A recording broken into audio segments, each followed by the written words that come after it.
بصوا يا جماعه،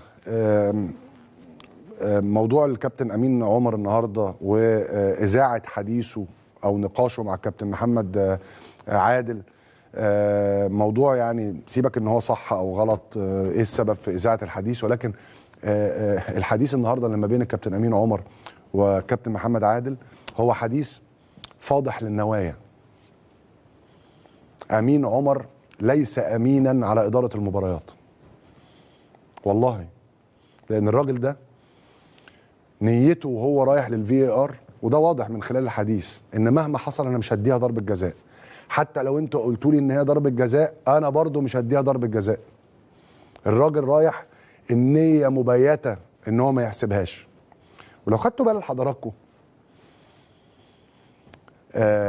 الكابتن محمد عادل بكل هدوء كان بيوضح له الصوره، فالراجل برضو مش عايز، فراح له قال له يا عادل،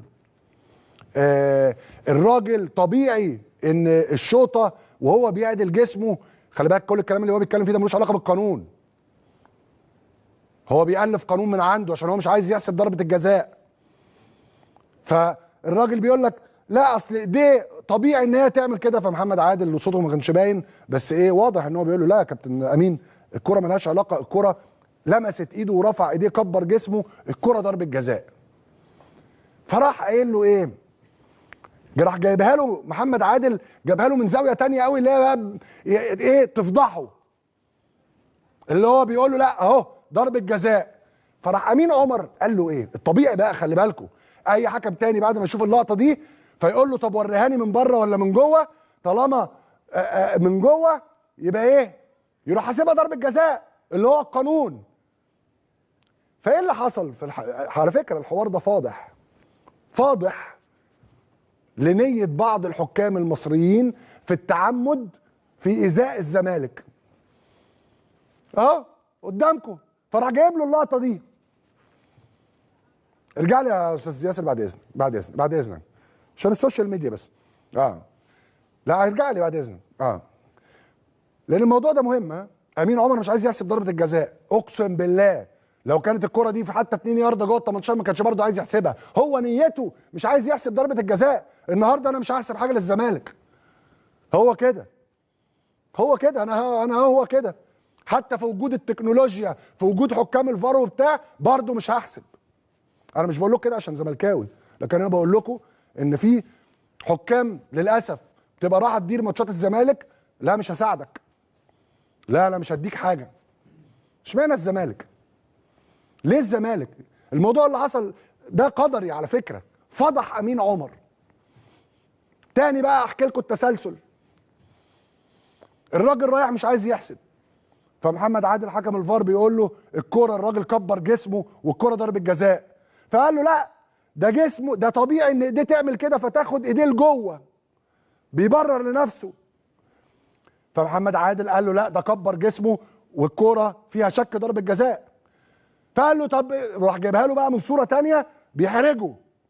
محمد عادل حقاني عايز يحكم الصح، مالهاش علاقة بالزمالك ولا اهلي، بيقوم بدوره.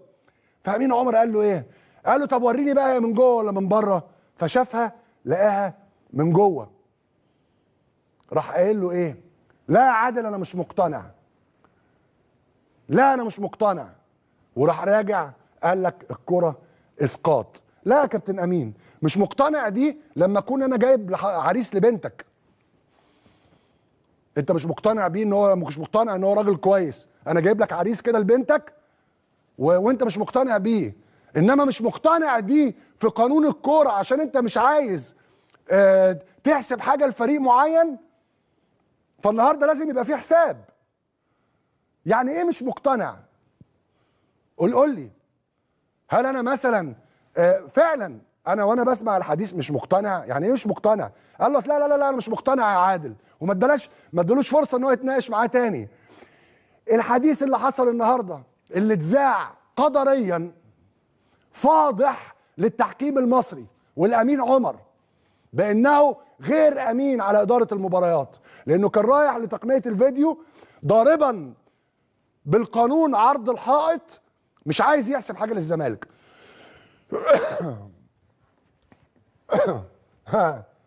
في حد النهارده هيطلع يعتذر للزمالك الكره ضربه جزاء يا جماعه؟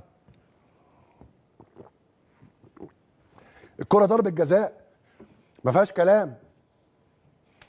امين عمر بيألف قانون، بيألف قانون عشان مش عايز الزمالك يكسب. اهو انا بقول لكم بكل صراحه. فين لجنه الحكام ورد فعل لجنه الحكام؟ وعلى فكره انا مش بلاقي عذر ان الزمالك اتعادل، الزمالك ما يستحقش يكسب.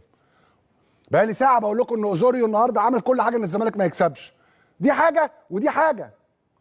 انت ممكن تبقى وحش برضو وتكسب لان ده حقك، حقق العداله. انا عايز اشوف رد فعل بريرا رئيس لجنه الحكام ورد فعل اتحاد الكوره.